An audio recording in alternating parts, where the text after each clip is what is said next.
Hello friends, I hope कि आप लोग की तैयारी बहुत अच्छी चल रही होगी और सिविल कोर्ट मेंस की एग्ज़ाम बहुत जल्दी नज़दीक आते जा रही है। डेट जैसा कि आप लोगों को पता ही 18 मई को होने वाला है। तो हम लोग सबको पता है कि डिस्क्रिप्टिव पेपर आएगा हिंदी और इंग्लिश दोनों में। तो आज हम लोग चर्चा करेंगे इंग्लिश में जो प्रेसी आते हैं 5 नंबर के क्वेश्चन, तो उसको कैसे हम लोग सॉल्व करेंगे या फिर इसमें क्या होना चाहिए रूल, उसका क्या एक टिप्स होना चाहिए जिससे हम लोग ईजी वे में कम टाइम पे और अच्छा लिख सकें, जिससे फुल में फुल मार्क्स मिल पाए। 5 में 4.5 या कभी कभी फुल भी मार्क्स मिलते हैं 5 to 5।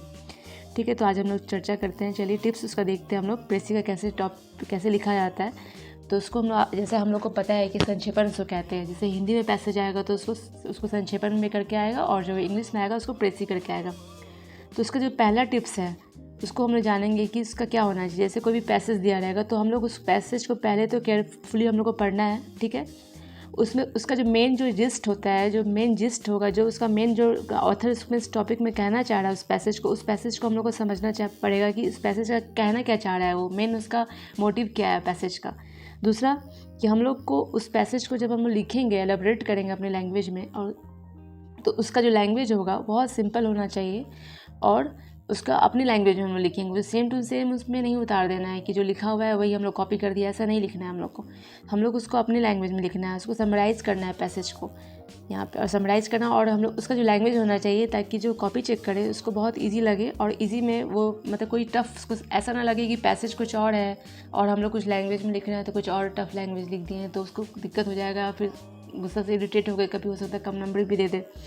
तो इस बात को हम लोग को ध्यान रखना है कि लैंग्वेज बिल्कुल इजी होना चाहिए। ठीक है, और हम लोग रीडिंग जब करेंगे पैसेज को, किसी भी पैसेज को, तो हम लोग फर्स्ट टाइम केयरफुली पढ़ेंगे।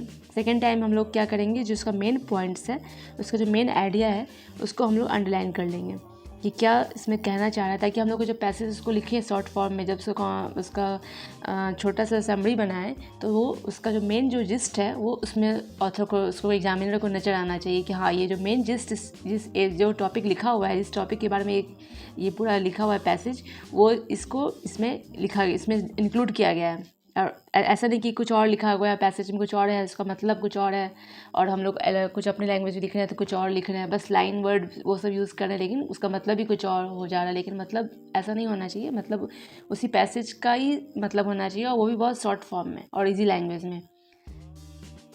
और हम लोग नेक्स्ट देखते हैं क्या करना है, इसका स्टेप्स क्या होना चाहिए। जैसे हम लोग पहले पूरा पढ़ लिए पैसेज को, ठीक है, उसके बाद हम लोग ऐसा नहीं कि हर जो मेन पॉइंट्स है उसका, तो उसका पहले अंडरलाइन हम लोग कर लेना है। उसके बाद सेंट्रल आइडिया, जैसे सेंट्रल आइडिया क्या मतलब जो मेन जो ऑथर उसको कहना चाह रहा है पैसेज के थ्रू, तो वो हम लोग को उसको मार्क कर लेना है, या फिर कहीं उसको मतलब नोट कर लेना है रफ में कि हाँ ये इसका मेन आइडिया इस पैसेज का यही है। ठीक है, ताकि हम लोग उसको जब संक्षेप करें, जब हम लोग उसको लिख के समराइज़ करें तो वो लाइन उसमें ज़रूर ऐड हो। ठीक है, और अंडरलाइन कर ले, ये तो हम लोग पहले ही बता चुके हैं, अंडरलाइन कर ले इंपॉर्टेंट टॉपिक को। और की पॉइंट्स जो है ना, उसका जो पैसेज का जो की पॉइंट्स है वो उसमें नज़र आना चाहिए एग्ज़ाम जब कॉपी चेक कर रहा हो आपका एग्जामिनर। तो और उसके बाद जो हम लोग का जो पर्सनल ओपिनियन है, मान लो पैसेज कुछ और दिया हुआ है लेकिन हम लोग अपना पर्सनल ओपिनियन उसमें कुछ अपना डाल रहे हैं, ऐसा बिल्कुल नहीं, ये बहुत नेगेटिव इफेक्ट करेगा, मार्क्स बहुत कम कर देगा। ठीक है, तो और ये फिर हम लोग आगे देखते हैं। इसमें जो है ना, जो भी मान लीजिए पैसेज दिया हुआ है तो उसमें हम लोग को समराइज जब करेंगे तो उसमें हम लोग को फैक्ट या फिर ऐसा कुछ नहीं करना है कि हम लोग उसमें फैक्ट एरर या ठीक करने लगे कि नहीं ऐसा उसमें दिया हुआ है लेकिन मेरे अकॉर्डिंग ऐसा होगा, ऐसा कुछ नहीं है, ऐसा कुछ नहीं करना उसमें। और जब इसका हेडलाइंस हम लोग टॉपिक जो लिखेंगे, जैसे कोई समरी दिया हुआ है तो उसका हम लोग हेडिंग जो लिखेंगे तो मैक्सिमम 3 to 4 वर्ड्स में होना चाहिए, उससे अधिक नहीं होना चाहिए, जितना छोटा हो सके उतना होना चाहिए।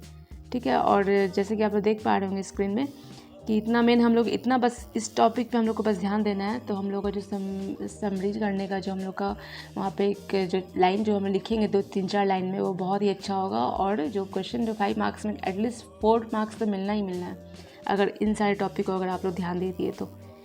अगर आप लोग को वीडियो थोड़ी सी भी हेल्पफुल लगी तो प्लीज़ आप लाइक कर सकते हैं। वीडियो देखने के लिए बहुत बहुत थैंक यू, और तैयारी में बने रहिए। जल्दी मिलते हैं नेक्स्ट वीडियो में, तब तक के लिए बाय, जय हिंद।